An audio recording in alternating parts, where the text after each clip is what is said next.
Hi, everybody. It's Richard. Welcome to the Conscious Marketer Podcast, joined by Kylie. Hi, Kylie. Hello. And today we wanted to talk a little bit about perennial content and how to use perennial content in your business. And I think that if you're not familiar with the word perennial content is something that once you create it, it stands the test of time. So it's relevant now and it might be relevant 5 years from now. And, really extreme perennial content might be relevant like 50 years from now. So I think in advertising and marketing, I think of Eugene Schwartz's breakthrough advertising book as something that will be around for a long time and is as relevant as it is now. And then perennial content is contrasted to expiring content. And so I guess the thing that I think about most in perennial content, I think of books, and expiring content is like a post on Facebook that you post it, or on Instagram, and then, 3 days later, it's never seen again, or it's like so far down the feed. And so you have to kind of keep feeding expiring content. So we wanted to focus on perennial content. I don't know if Kylie, you've had any other thoughts on perennial versus expiring content before we kind of jump into what we want to share here is some of the pieces of perennial content and how to build that into your business to grow your business. So my take on it is that both are important, but many people ignore the perennial. So a lot of people are out there spending a lot of time with that expiring content and not having that perennial. So for me, it would be teaching the fundamental principles of storytelling, like teaching something like your origin story, versus teaching how to tell a good story on Facebook, because maybe Facebook is starting to kind of fade as a really desirable platform for people to be on. So I might teach that, and that's awesome, but it would also be even more important for me to just have a fundamental universal way to approach storytelling. And then that way you can do it on TikTok. You can do, which I'm trying to figure out right now. That's why I said it. You could do it on Instagram. You could do it in your Instagram stories, right? So that's how I see it. Yeah, no, that's true. Well, there's definitely like perennial skills or core skills that you develop, and then you can move that across the different platforms, which, we have a conscious marketing skills kind of series that we've been running, which teaches some of those, of which origin story is one of them. So, like for me, when I think of perennial content, I also think it's the 7 Habits of Highly Effective People, Stephen Covey. He has that triangle. And I think this was, or maybe it's MacArthur in the 1920s. I think he has this, anyway, it's urgent, not urgent, important, not important. And perennial content creation, as a general rule, unless you sign like a book deal with a deadline or something like that, but as a general rule, it's non-urgent because it takes longer to produce and it takes time. And so what happens, I think, for a lot of creators is they're always in the urgent, the next launch or the post of the day or the email they have to send out. And so a lot of times the perennial content requires like sustained production, a sustained production environment. So, writing a book is not an easy thing. Creating a podcast like this one takes a lot of work, and then to maintain it. So the 3 types of perennial content that I thought we could talk about today, one is a book or an ebook. 2 is something like this podcast. And then the 3rd type of perennial content is a little less obvious, but I think it's important to talk about. It's perennial videos. Often they're put on YouTube because if you have a video, often, the first week or 2, you may not have all the views, but over time that can grab some steam. So let's start with the book. So I think a book is really important. It takes a lot of time to create. I haven't written my book yet. Most of the big spiritual authors, psychologists that we work, almost all of them have at least one. Normally there's like 2 or 3 books under their belt. And I would just say that I think if you want to be an authority, it's hard to beat authority influence. It's hard to beat the notoriety if you have a book, even if it's not a bestseller. I think the bestseller thing's a little overrated, probably like a lot of other people. I think that the comment I want to make on books is and Ryan Holiday has a book called, I think it's called Perennial Bestseller, if I'm correct. So he studied how you can create a book that lasts the test of time, which is kind of what we're talking about here, but we're talking about how to create just content in general that lasts the test of time.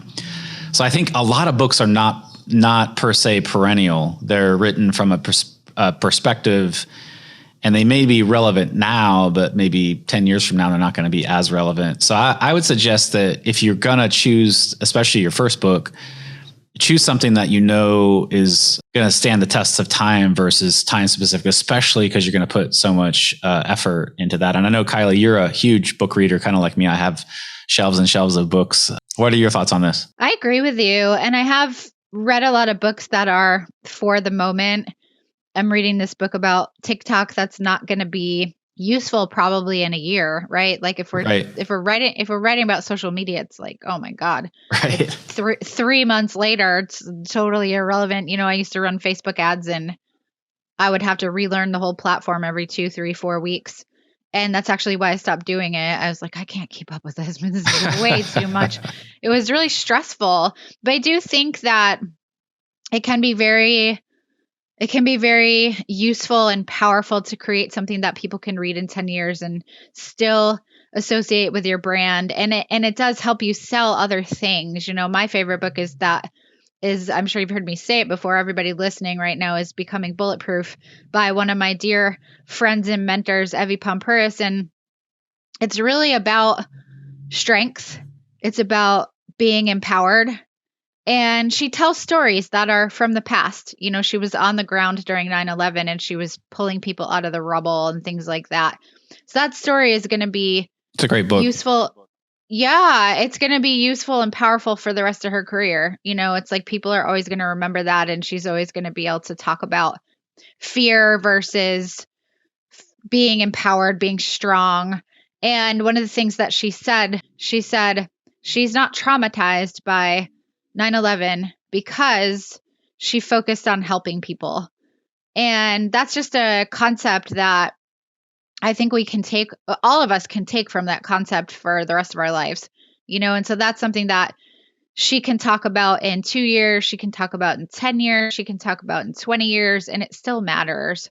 You know, it really still matters. So I think that that's a powerful example. There's a lot of books that I've read that are that way, that impact me so deeply, versus a lot of the stuff that's, especially in terms of books, a lot of the stuff that changes quickly is relevant to something that's going on in that moment. And it's a lot of effort to put in for something that's not going to be remembered or interesting to people in a year. Now, I'm not saying don't do it, because it can position you as well as an authority on Facebook ads or TikTok or Instagram. It can position you as an authority, and then you can put out new content in the future that people are already like, oh, that person knows what they're talking about and things like that. But it's really just to say, also having something that does indeed impact people in a certain way in the future. A good example, we were just talking about him. A good example is Mark Victor Hansen. He has the Chicken Soup for the Soul series. Yeah. Every one of those books is going to outlive him. Yeah. Every one of them. And he told me that he sold 500 million books. Now that was 10 years ago, so he's probably far surpassed that now. He said, I've sold 500 million books and I want to sell 1 billion. He would not be able to do that if it was just something that lasted for a week or a month or even a year. There's no way he would have hit those numbers. And that's the kind of impact that he wants to have. So I think if impact is the question at hand, then creating content that's universally applicable would be the way to go.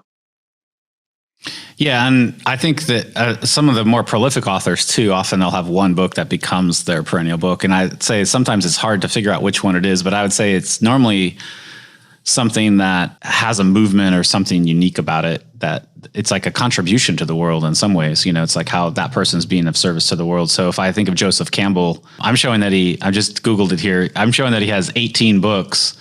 But I'm like, okay, name 5 of Joseph Campbell's books. And people are going to be like, if you're really a Campbell fan, you might be able to get the 5 or maybe more. But most people are going to be The Hero's Journey. You know, they're going to know that one book. And that book it's a meta theme about how the hero's journey is the same for, throughout time. And so like once that meme or that concept's embedded in your head, like it's kind of attached to Joseph, and then he's known for that, and et cetera, et cetera.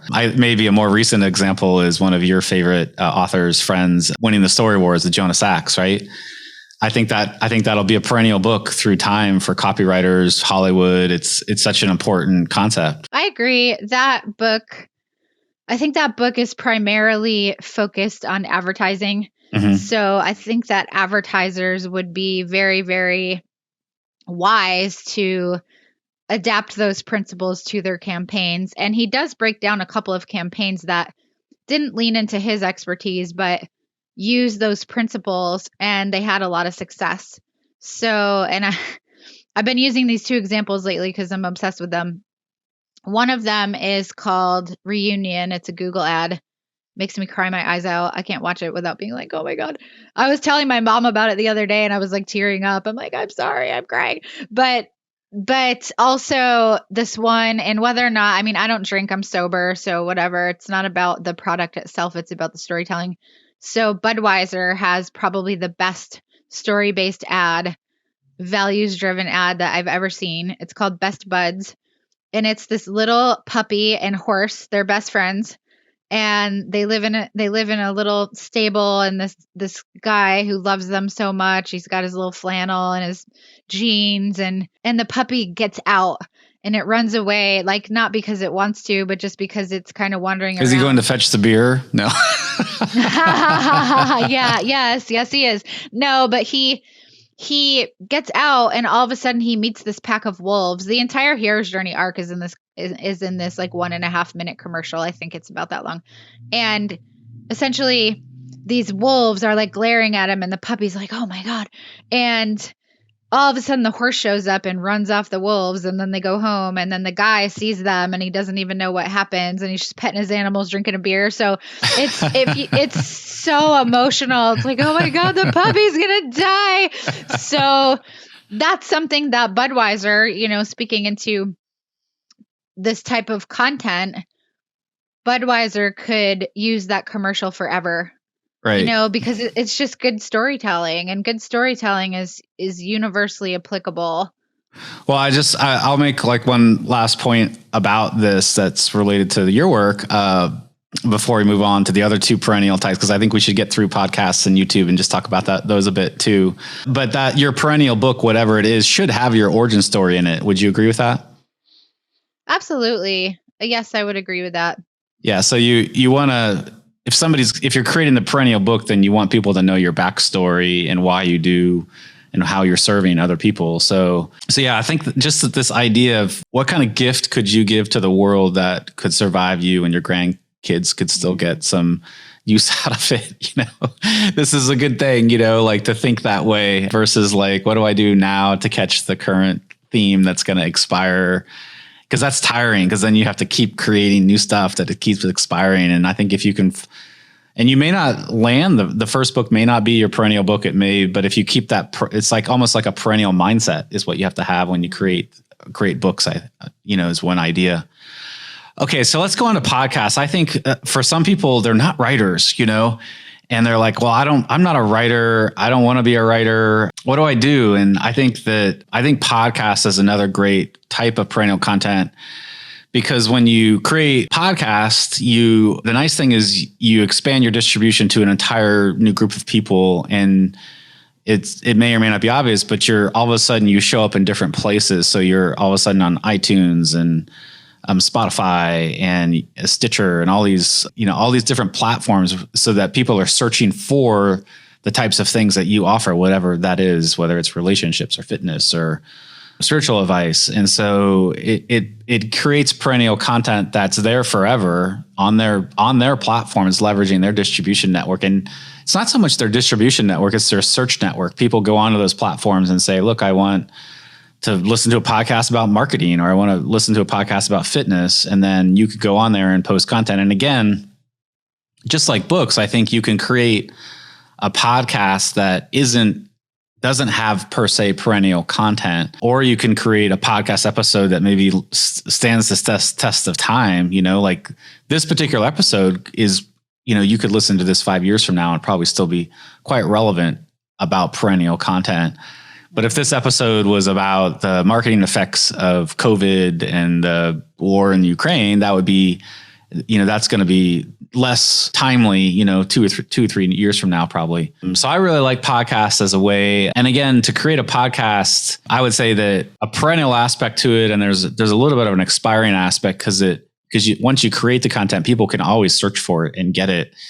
But then you can keep updating the podcast, which is cool. Where a book, it's hard to like add chapters to a book and rewrite the book. That's a huge process. But with a podcast, you can, as you grow, as your business grows, as what you offer grows, your podcast can morph with it. So it's kind of like it's a perennial content form, but it has a unique quality that it's ever changing as long as you keep adding episodes. What are your thoughts on podcasts? I really like podcasts for people, and none of these things are particularly easy. You have to put a lot of work to create a podcast and get it live and produce it and get your guests on, et cetera, et cetera. I agree with everything you said. And I just want to add an added benefit of doing a podcast, which is that oftentimes your guests are going to promote it.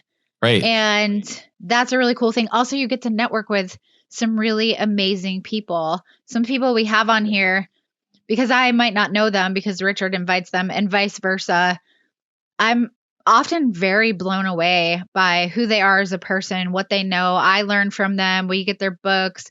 They support us. And so it becomes this ecosystem of growth that I don't know if it's possible to get from anything else. It's definitely not possible to get from ads, which I love ads. I write ads.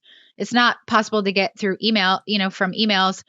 Maybe books if you have partners for a book launch, but I think the potential for expansion is really powerful with podcasts. And also people like to listen to audio these days. So people want to have something in the car to listen to, or, for me, I listen to my podcast while I'm putting my makeup on or getting ready for bed, or what I get some in. I get a couple of podcast episodes in every single week because I can listen to it whenever. It's very convenient.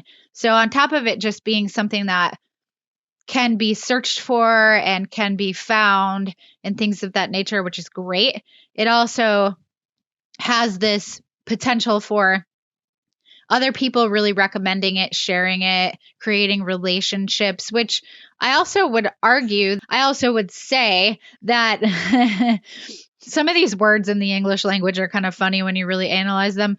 But I also would say that relationships are perennial. So it's so powerful to build relationships through podcasting. And that is a perennial thing. I mean, until that person is like no longer with us, you're able to then continue to offer value and to receive value from somebody that's on your podcast or somebody that they introduce you to. And I think that's a very overlooked, very powerful thing that has helped me in my business astronomically.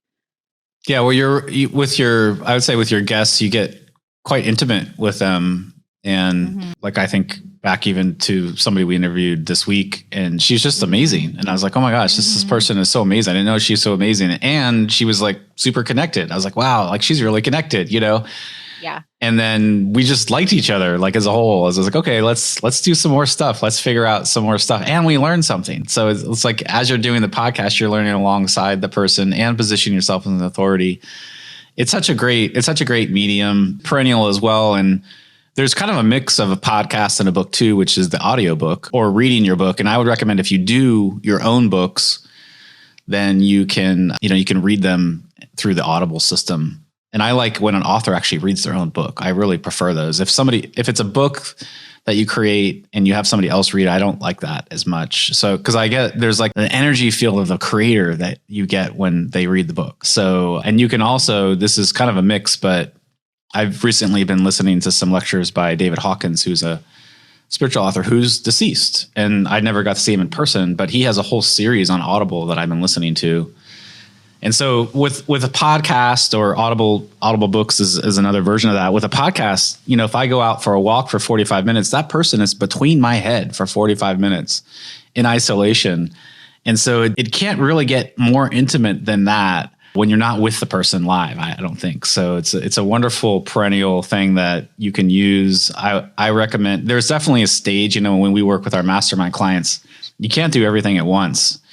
And so, these perennial types, you have to kind of plan them in. And if you just put one perennial, this year is the podcast year, next year I'm going to write the book year, and you have to think through what's the right sequencing of these.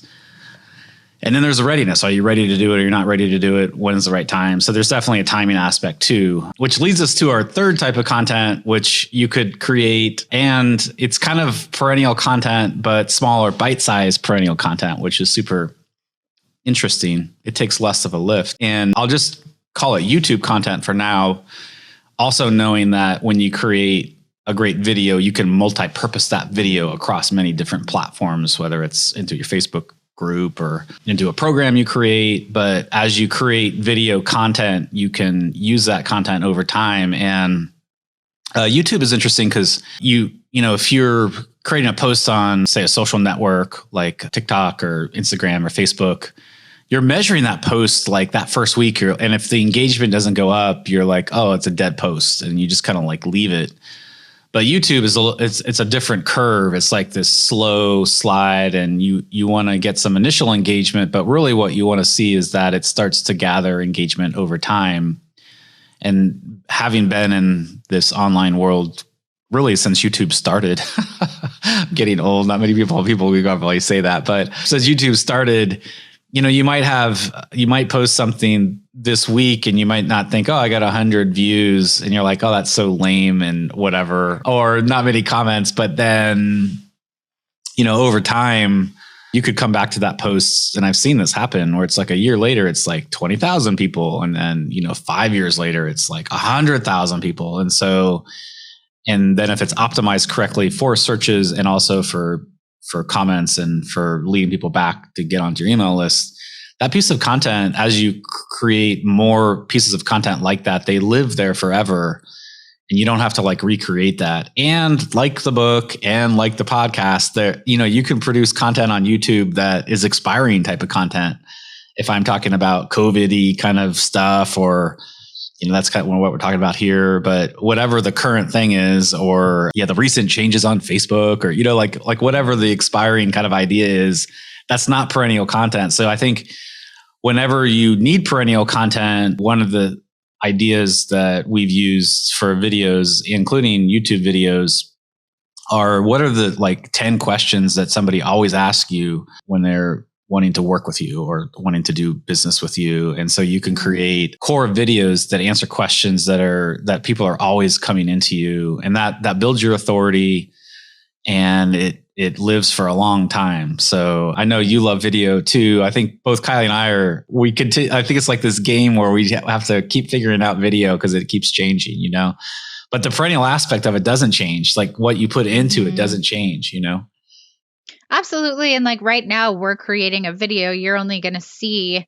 30, 40 seconds of it if you see it on social media and you're listening to us. You're not seeing us, but we could take this video and splice it up and put it in so many places. And that's what our podcast production team does. They give us little clips for YouTube and social and reels and things of that nature. And so we don't even have to do it. We have someone else who actually knows what they're doing in that regard to do it for us, which is awesome.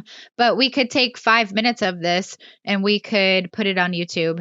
And one thing I want to say about YouTube also is if you have a business that is highly searchable, then it's a really good platform. So, if I'm just talking about generalized, people might not find it as easily. If I'm talking to, we have someone in our program, she's super cool. She does animal communication. And people look for stuff like that. It's not the majority of people that do look for it, but I know people who have been like, I want to talk to my animal. Who do I talk to? So, or if you have a very specific lineage of shamanism, or if you have instructions on how people can get more clients in their massage business, these are things that either are intriguing or specific, and people do look for it. There are some tools. I'm probably a little outdated with this because it used to be Google Keyword Planner, but that was a while ago, where you can look and you can look up keywords that relate to your content, and they will tell you how many people are searching for it and how competitive it is. And what you want to find is like the highest amount of searches with the lowest amount of competition. And then you're golden. So that's also a tool that you can use. You're going to have to dig it out yourself because I don't remember. And I wasn't planning on talking about it in this episode, so I didn't do the homework. But that's also a way that you can leverage that platform and then cut it up and use it on TikTok or Reels or Instagram or whatever, Facebook. Yeah, I mean, it's such a great platform. And then, yeah, repurposing video. I think we should probably do another podcast on that. I mean, I'll also say that the world is continuing to evolve to Web3.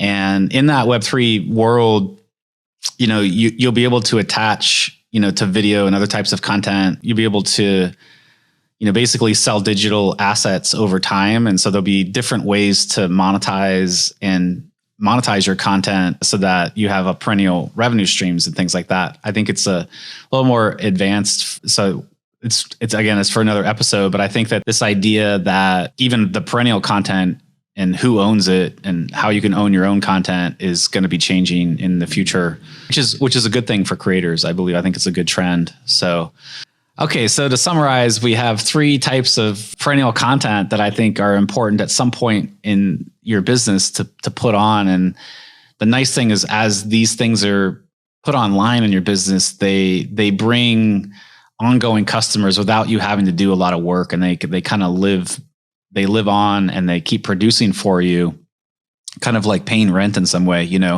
It's like they're paying you a dividend and you don't have to put in like the daily work. They just keep going, So we have the book and we have the podcast, and then we have YouTube videos and repurposing video onto different platforms. So consider that, because I think that we can get caught into this like expiring content world with social media and all the things that we're doing in ads and things like this. But this perennial content area is something that's so important if you want to have a business that has longevity and also creates the lifestyle that you want. Mm-hmm. So you're not having to think of a new idea every day, and you actually just have some ongoing client streams coming into your world. So yeah, I think that that's all really powerful, and hopefully you can take one of those things and consider, how can I work on that? And if you're not inspired by either 3 of those formats, just consider, what could I do that would be that way? Is it a blog? Is it a social media channel that people will continue to search through? I mean, is it something that you feel inspired by that we didn't talk about? That's totally fine too. But these are 3 powerful, powerful ways that will highly likely withstand the test of time. Well, thanks for everybody joining us on the Conscious Marketer podcast. You can get the show notes, the downloads, and everything on consciousmarketer.com/podcast. And if you're listening on iTunes, the only request we have is that you leave a review, positive review, share it with people on your social media. Same if you're listening on Spotify or Amazon. Thanks so much for being here. We really appreciate serving you, and we'll see you on the next episode. Thanks, everybody. Bye, everybody.